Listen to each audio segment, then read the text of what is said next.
Young. You are the conductor and the commander of the Singing Sergeants. What can you tell us about the Singing Sergeants? Who are this wonderful group of people? Well, actually, we have the Singing Sergeants and the Air Force Concert Band with us here in town. Wow. And they're just 2 of 6 different units that form the United States Air Force Band. Okay. And we're here from Washington, D.C., get it out on the road a couple of times a year to reach out to our communities, to tell people about the great work that our airmen are doing all over the world, and also to honor our veterans. You know, there's veterans in every community.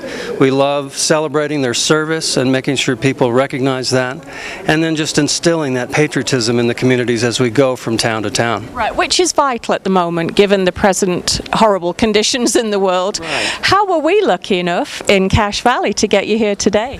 Interestingly, you know, the Department of Defense assigns each of the premier bands in Washington a different area of the country. Oh, wow. And so this year we've been assigned this area, kind of the middle of the country all the way out to California. So our tour is taking us through Utah and Nevada and then California. And so, you know, next year we'll be in a different part. We'll be in New England in the fall, for example. Lucky you. Yeah, so, and yeah, I lived there a while, so I really love it. But this is great too, because I've been assigned in Colorado, and being back here around the mountains and the people that are here. Plus, you know, we have 2 alumni commanders that are part of the faculty here, and we're very proud of them, of course, and that's Colonel Mike Beghead and Colonel Craig Jessup, both retired. Both retired, but still working hard. Well, yeah, retired from the Air Force, Right. Still working very hard for the university. Right. So now, Colonel, I guess the U.S. taxpayer pays for you guys to go out on the road and do all these wonderful. I was listening to the rehearsal, by the way, just fantastic. It's a huge undertaking that the American taxpayer pays for, but it's so beneficial in so many ways. Can you go into that with us a bit?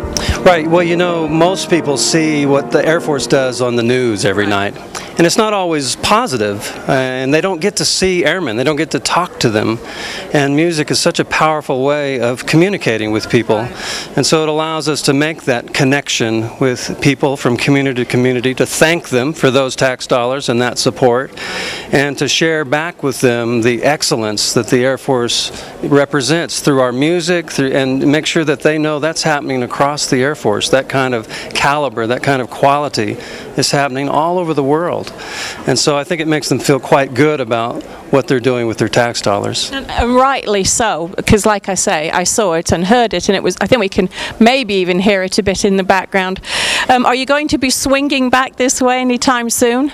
Well, we get to each area of the country, those areas I was talking about earlier, about every 5 years. So we'll probably be back this way in about 5 years. You know, it's a big country, and we have a lot to do, and we're only out on the road about 10 to 12 days in the fall, 10 to 12 days in the spring. And the rest of the time we're at home. We have a really critical mission at home. You know, the Arlington Cemetery is right there in our backyard, and it's one of our most honored and cherished missions to lay about 800 of our fallen warriors a year to rest there at Arlington. So that takes a lot of our time, and it's a big part of our mission.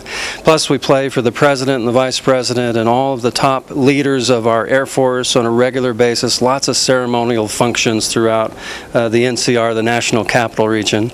And then we have these concert series that we do at home.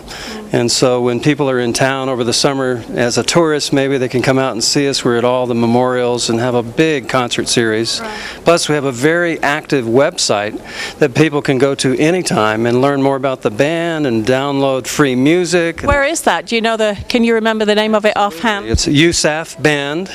.af, which stands for Air Force, .mil, which stands for military. So, and then just go there, and lots of great information and stories and our calendar and free music. Well, that's always a good thing. Yeah. So on the whole, just what I would say, and I will go so far as to say that of all the things that the federal government spends money on, I suspect that this may be one of the most rewarding, and you may have the best job in the world. Well, I know I have the best job in the Air Force for sure, and I'm kind of biased about the money because I do know it's well spent. Right. You know, we did a flash mob last year. A lot of your audience might remember seeing it, and it was during the holiday season, and we did it as a way way of advertising our local concerts, but it ended up going viral, and over 30 million people saw that. And so it was just pennies on the dollar to have a whole world see Air Force excellence in one little snapshot. Right. Well, you are certainly a fabulous group of ambassadors, and thank you so much for coming to visit us here in Cache Valley. And for those of us that didn't catch it this time, maybe the next time you swing around, we'll be here then. Absolutely. Thank you so much for having us. Thank you, Colonel.